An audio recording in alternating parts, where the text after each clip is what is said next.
وَلَقَدْ يَسَّرْنَا الْقُرْآنَ لِلذِّكْرِ فَهَلْ مِن مُّدَّكِرٍ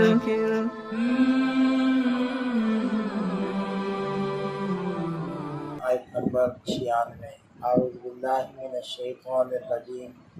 بسم اللہ الرحمن الرحیم۔ ان اول بیت وضع للناس للذی ببکۃ مبارکا وہدی للعالمین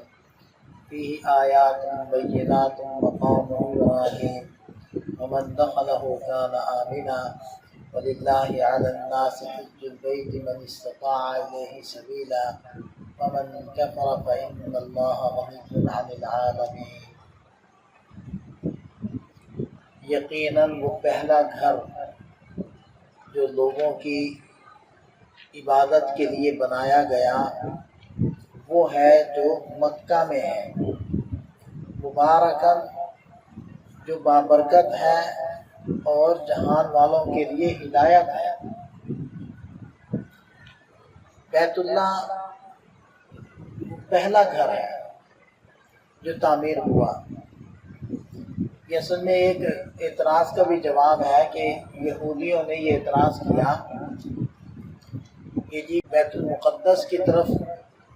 مسلمان رخ کر کے نماز پڑھ رہے تھے تو پھر بیت اللہ کو کیوں قبلہ بنایا گیا اور بیت المقدس سے رخ کیوں پھیرا گیا؟ تو اللہ تعالیٰ نے اس کا جواب یہ ارشاد فرمایا کہ جو بیت اللہ ہے وہ تو پہلا گھر ہے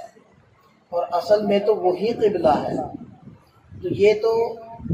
اسی سابقہ قبلہ کی طرف رخ کرنے کا حکم دیا گیا ہے۔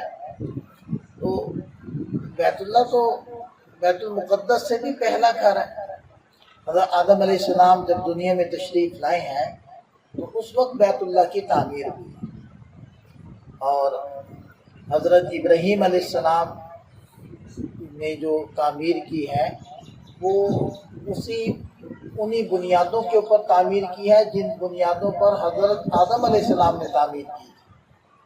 اور حضرت آدم علیہ السلام کے بعد حضرت نوح علیہ السلام کے زمانے میں جب طوفان آیا تو اس طوفان کی وجہ سے اس کی تعمیر کو اٹھا لیا گیا تھا۔ اس لیے قرآن کریم کہتا ہے وَإِذْ يَرْفَعُ إِبْرَاهِيمُ الْقَوَاعِدَ مِنَ الْبَيْتِ وَإِسْمَاعِيلُ، کہ جب حضرت ابراہیم اور اسماعیل علیہ السلام نے بیت اللہ کی بنیادوں کو اٹھایا تو بنیادیں پہلے سے موجود تھیں، تو دوسری مرتبہ حضرت ابراہیم علیہ السلام نے بیت اللہ کو تعمیر کیا تھا۔ اس کے بعد پھر کسی حادثے کے اندر بیت اللہ اس کی تعمیر منہدم ہو گئی تھی، تو قبیلے جرہم کے ایک قبیلے نے، ایک گروہ نے بیت اللہ کی تعمیر کی تھی تیسری مرتبہ، اور اس کے بعد پھر کسی حادثے کے اندر اس کی تعمیر منہدم ہوئی تھی، تو قوم عمالقہ نے بیت اللہ کی تعمیر کی تھی چوتھی بار، اور پھر پانچویں بار جب بیت اللہ کی تعمیر ہوئی تھی تو نبی پاک صلی اللہ علیہ وسلم کی جوانی کے ایام تھے کہ جب قریش کا آپس میں جھگڑا ہوا تھا اور آپ علیہ السلام نے پھر حجر اسود کے بارے میں فیصلہ کیا تھا اور خود اپنے دست مبارک سے اٹھا کر وہ بیت اللہ کی تعمیر میں رکھا تھا، تو یہ پانچویں تعمیر تھی۔ اور اس تعمیر میں قریش نے 2-3 تبدیلیاں کی تھی۔ ایک تو یہ تھا کہ حتیم کا حصہ بیت اللہ سے باہر بچ گیا تھا، اس کو تعمیر میں نہیں لیا تھا، کیونکہ ان کے پاس جو حلال کی آمدن ان لوگوں نے اکٹھی کی تھی تو اس سے جب تعمیر کیا تھا تو وہ اتنا ہی تعمیر ہو سکتا تھا بیت اللہ۔ اور دوسری تبدیلی یہ کی تھی کہ 2 دروازوں کے بجائے 1 دروازہ چھوڑا تھا۔ تیسری تبدیلی یہ کی تھی کہ دروازہ، ویسے تو دونوں دروازے وہ زمین کے متصل تھے جیسے کہ عام طور پر دروازے ہوتے ہیں گھروں کے، لیکن انہوں نے کیا کیا کہ اس دروازے کو اونچا اٹھا لیا، 6 فٹ بلند کر دیا تاکہ کوئی بھی اس میں داخل نہ ہو سکے۔ ہاں، جس کی بارے میں ہم چاہیں تو ہم باقاعدہ پھر اس کے لیے وہ سیڑھی وہاں مہیا کریں اور پھر اس کو لگا کر کوئی داخل ہو سکے، ہر کوئی نہ اس کے اندر داخل ہو سکے۔ یہ 3 تبدیلیاں کی، اور نبی پاک صلی اللہ علیہ وسلم نے اس چیز کا تذکرہ کیا تھا حضرت عائشہ صدیقہ رضی اللہ عنہا سے ارشاد فرمایا تھا کہ عائشہ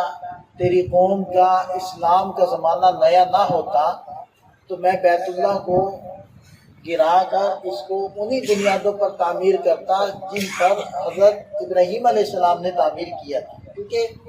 8 ہجری کے اندر تو مکہ مکرمہ فتح ہوا ہے، تو ابھی نیا زمانہ ہے، اور ظاہری بات ہے قریش کے دلوں کے اندر جو بیت اللہ کی محبت اور عظمت تھی وہ تو بہرحال مسلم ہے۔ تو آپ علیہ السلام نے ارشاد فرمایا کہ ایسا نہ ہو کہ اس کی ہم تعمیر کریں، بیت اللہ کو منہدم کریں تو یہ لوگ بگڑ جائیں اور کہیں دیکھیں جی ہم مسلمان کیا ہوئے، انہوں نے ہمارے آبا و اجداد کا جو تعمیر کیا ہوا بیت اللہ تھا اسی کو گرا دیا، تو اس لیے فرمایا کہ ہم اس کو اسی حالت پر چھوڑتے ہیں۔ تو پھر بعد میں حضرت عائشہ رضی اللہ عنہ کے بھانجے حضرت عبداللہ ابن زبیر رضی اللہ عنہ کی جب مکہ مکرمہ میں حکومت قائم ہوئی تو انہوں نے آپ علیہ السلام کے اس ارشاد کے مطابق بیت اللہ کو گرا کر پھر سے تعمیر کیا اسی بنیادوں پر جن پر حضرت ابراہیم علیہ السلام نے تعمیر کیا تھا، یعنی حتیم بھی اندر آ گیا، اور اسی طرح 2 دروازے رکھے اور دونوں دروازے زمین کے قریب لے جا کر رکھے، یہ تبدیلیاں کی۔ لیکن ان کی حکومت زیادہ وقت نہیں رہ سکی، چند ایام پر مشتمل تھی، تو حجاج بن یوسف ظالم هذه الامہ، اس امت کا ظالم شخص، اس نے پھر جب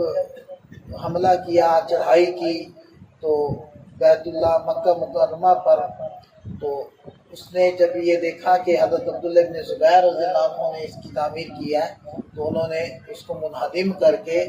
دوبارہ سے اسی طرز پر تعمیر کر دی جو پہلے تھی اور جو اب ہے، اور یہی تھا دل میں کہ کہیں ان کی طرف اس کی تعمیر منسوب نہ ہو، تو پھر اس نے اسی طرح کر دی۔ تو بعد میں کچھ خلفاء نے، کچھ بادشاہوں نے یہ چاہا کہ ہم بیت اللہ کو گرا کر اسی طرح تعمیر کریں جیسے آپ علیہ السلام چاہتے تھے، تو پھر حضرت امام مالک رحمۃ اللہ علیہ نے منع فرما دیا کہ اگر تم لوگ تعمیر کرو گے تو تمہاری طرف منسوب ہو جائے گا، پھر ہر بادشاہ آئے گا وہ چاہے گا کہ بیت اللہ میری طرف منسوب ہو تو وہ گرا کر اپنی تعمیر کرے گا، تو پھر یہ کھیل ہی بن جائے گا، تو بس اس کو چھوڑ دو جیسا ہے۔ تو اب یہ تعمیر جو موجود ہے یہ حجاج بن یوسف کی تعمیر، اب اس کی صرف مرمت وغیرہ تو ہوتی ہے لیکن تعمیر وہی باقی ہے۔ تو بہرحال ارشاد فرمایا اب والا بیت، یہ پہلا گھر ہے جو تعمیر ہوا، للذی ببکہ، مکہ کا دوسرا نام بکہ ہے، بکہ اور مکہ دونوں کا ایک ہی مطلب ہے، مبارکن، یہ بابرکت ہے۔ دیکھیں کہ شہر مکہ اور بیت اللہ کے ارد گرد سب برکتیں ہی برکتیں، اب برکتیں ایک تو ظاہری طور پر برکت ہے کہ بیت اللہ کی جس جانب میں بارش ہوتی ہے تو دنیا کے اندر اسی جانب کے ممالک کے اندر بارشیں ہوتی ہیں، یہ ظاہری برکت ہے۔ برکت میں آپ یہ بھی دیکھیں کہ لاکھوں حجاج کرام آج کل بھی وہ حج کے لیے وہاں موجود ہیں، اور کل ہی انہوں نے حج پڑھا ہے، آج ان کے ہاں عید ہے، عید الاضحیٰ ہے، تو دیکھو وہ لاکھوں لوگوں کا انتظام وہ وہاں ہو رہا ہے، اور دنیا کا ہر قسم کا پھل وہ وہاں موجود ہے۔ اور یہ صرف حج کے ایام کا ہی مسئلہ نہیں ہے، بلکہ عام دنوں کے اندر بھی وہاں لاکھوں کا مجمع موجود رہتا ہے، اور وہاں ہر طرح کی سہولت موجود ہے، تو یہ برکت ہی تو ہے۔ اور دیکھیں کہ لاکھوں لوگ وہاں بکرے ذبح کریں گے، گائے ذبح کریں گے، اونٹ ذبح کریں گے، تو یہ اتنے جانور وہاں کیسے پہنچ گئے؟ تو یہ برکتوں کی ہی شکلیں، یہ تو ظاہری برکت ہے، اور کچھ باطنی برکتیں بھی ہیں، اور وہ کیا ہے کہ وہاں اجر و ثواب عمل کا، نبی پاک صلی اللہ علیہ وسلم کا ایک ارشاد ہے کہ جو شخص اپنے گھر میں نماز پڑھے تو اس کو ایک نماز کے بدلے میں ایک نماز کا ثواب ملتا ہے، اور اگر مسجد میں آ کر وہ نماز پڑھے تو 25 نمازوں کا ثواب ملتا ہے، اور اگر جامع مسجد میں جا کر پڑھے تو 500 نمازوں کا ثواب ملتا ہے۔ اور اگر وہ بیت المقدس میں آ کر مسجد اقصی میں آ کر نماز پڑھے تو 1000 نمازوں کا ثواب ملتا ہے۔ اور پھر فرمایا کہ جو شخص میری اس مسجد میں آ کر نماز پڑھے گا یعنی مسجد النبوی میں، تو ایک نماز کے بدلے میں 50,000 نمازوں کا ثواب ملتا ہے۔ اور فرمایا کہ جو مسجد حرام میں بیت اللہ میں وہاں جا کر نماز پڑھے گا تو 1,00,000 نمازوں کا ثواب ملے گا ایک نماز کے بدلے۔ تو یہ معنوی اور حقیقی برکتیں ہیں۔ تو فرمایا کہ مبارکہ، یہ بابرکت ہے، وہدی للعالمین، اور لوگوں کے لیے ہدایت ہے، رہنمائی ہے۔ تو یہ رہنمائی اسی برکت کی شکل میں ہے۔ فیہ آیات بینات، اس کے اندر روشن نشانیاں ہیں۔ مقام ابراہیم ہے، جو اس میں داخل ہوا وہ امن والا ہو گیا، اور اللہ کے لیے لوگوں پر بیت اللہ کا حج کرنا ضروری ہے، فرض ہے اس شخص پر جو اس بیت اللہ کی طرف راہ چلنے کی طاقت رکھتا ہو۔ ان آیات میں مزید کچھ احکامات بیان فرما دیے۔ پہلی بات تو ارشاد فرمائی آیات بینات، اس میں نشانیاں ہیں روشن۔ اب اس نشانیوں میں سے ایک نشانی ذکر کی کہ مقام ابراہیم ہے۔ اچھا، مقام ابراہیم پر ایک پتھر رکھا گیا، یہ اصل میں وہ پتھر ہے کہ جس کے اوپر کھڑے ہو کر حضرت ابراہیم علیہ السلام نے بیت اللہ کو تعمیر کیا تھا، اور معجزانہ طور پر وہ پتھر ایسے نرم ہو گیا تھا کہ جیسے کہ موم ہوتا ہے، اور اس کے اندر حضرت ابراہیم علیہ السلام کے پاؤں دھنس گئے تھے، تو ان کے نشان، حضرت ابراہیم علیہ السلام کے پاؤں کے نشان اس پتھر پر موجود ہے۔ وہ پتھر وہاں رکھا گیا، اور وہ پتھر توازوں کا کام دیتا تھا کہ جیسے دیوار اونچی ہوتی جاتی تو وہ پتھر اونچا ہوتا جاتا تھا۔ حضرت ابراہیم علیہ السلام اس کے اوپر کھڑے ہوئے تھے، وہ اونچا ہوتا جاتا، اور حضرت ابراہیم علیہ السلام پتھر جوڑتے جاتے تھے۔ تو یہ ایک نشانی ہے ان کی۔ پہلے تو وہ دروازے کے پاس ہی وہاں نیچے لگایا ہوا تھا، لیکن بعد میں یہ پتھر وہاں سے نکال کر پھر جہاں اللہ تعالیٰ نے حکم دیا تھا 2 رکعتیں طواف کی پڑھنے کا، تو وہاں اب اس کو رکھ دیا گیا ہے۔ جو حجاج کرام جاتے ہیں وہ اس کی زیارت کرتے ہیں اس پتھر کی۔ تو یہ فرمایا کہ وہاں مقام ابراہیم موجود ہے۔ دوسری علامت وہاں بتائی کہ ومن دخلہ کان آمنا، جو وہاں داخل ہو جاتا ہے تو وہ امن میں آ جاتا ہے۔ دیکھیں کہ اللہ تعالیٰ نے اس خطے کو، اس جگہ کو پرامن بنایا، ایسے پرامن بنایا کہ جاہلیت کے زمانے میں، اسلام ابھی وہاں نہیں آیا تھا، تو وہاں کے لوگ، وہاں کے قبائل، وہاں کے بسنے والی آبادیاں وہ اس علاقے کو پرامن سمجھتے تھے، اور جو حجاج کرام کے قافلے ہوتے تھے وہ پرامن ہوتے تھے۔ اب سارے قافلے لوٹے جاتے تھے، لیکن حجاج کرام کے جو قافلے ہوتے تھے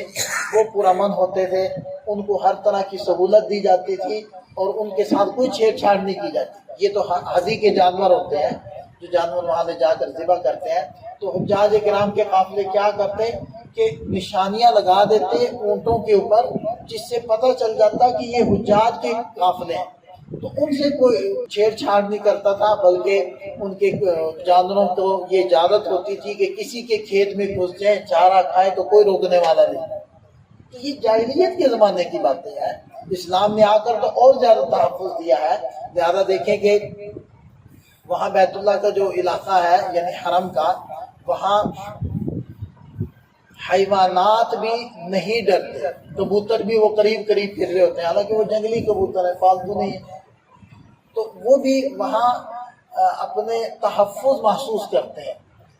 اور اسی طرح انسانوں کے لیے بھی وہاں امن ہے کہ کسی کو اجازت نہیں ہے کہ کوئی کسی کو قتل کرے، کوئی کسی کے ساتھ جھگڑا کرے۔ تو وہ حرم کے علاقے میں اگر کسی کے کاغذات ختم ہوئے ہوں، ویزا ختم ہو، تو پولیس بھی اس کو نہیں پکڑتی، وہ باہر نکلے گا تو پکڑیں گے، اگر وہی حرم کے اندر ہی رہیں گے تو وہ چھیڑ چھاڑ نہیں کریں گے۔ تو بہرحال یہ پرامن جگہ ہے، امن والی جگہ ہے۔ اور اس کے بعد فرمایا کہ وَلِلَّهِ عَلَى النَّاسِ حِجُّ الْبَيْتِ، تو لوگوں کے لیے بیت اللہ کا حج کرنا فرض ہے۔ کن لوگوں پر؟ جو اس کی طرف راہ چلنے کی صلاحیت رکھتے ہو، یعنی آنے جانے کے اخراجات، اور پیچھے اپنے اہل خانہ کو کچھ رقم جو ان کے گزارے کی ہو وہ دے سکیں، تو پھر حج فرض ہے۔ اور آپ علیہ السلام نے ارشاد فرمایا کہ جس کے اوپر حج فرض ہو پھر بھی وہ حج نہ کرے، نہیں ہے کہ وہ یہودی ہو کر مرے یا نصرانی ہو کر مرے، تو ایک بڑی وعید ہے۔ اس لیے جن کے اوپر حج فرض ہے وہ تو فوری طور پر ابھی سے اپنی ترتیب بنانی شروع کر دیں کہ آئندہ سال وہ اپنا یہ فریضہ ادا کر لیں، زندگی کا پتہ نہیں ہے۔ اور عورت کے لیے ایک مزید شرط یہ ہے کہ اس کے ساتھ جب تک محرم نہیں ہوگا وہ اس وقت تک اس کے اوپر حج فرض نہیں ہوگا۔ اور فرمایا کہ ومن کفر، جو کوئی کفر کرے فإن اللہ غنی عن العالمین، تو اللہ تعالیٰ جہانوں سے بے پرواہ ہے، اس کو کوئی احتیاج نہیں ہے۔ تو اگر یہ جس کے اوپر حج فرض ہو وہ نہ کرے گا تو اللہ کو اس کی کیا پرواہ؟ تو یہ تو ہماری ضرورت ہے اور ہمیں اس کے فضائل حاصل ہوں گے، اس لیے اس چیز کی کوشش کرنی چاہیے۔ اللہ تعالیٰ ہمیں سمجھ عطا فرمائے، ہمیں بھی توفیق عطا فرمائے۔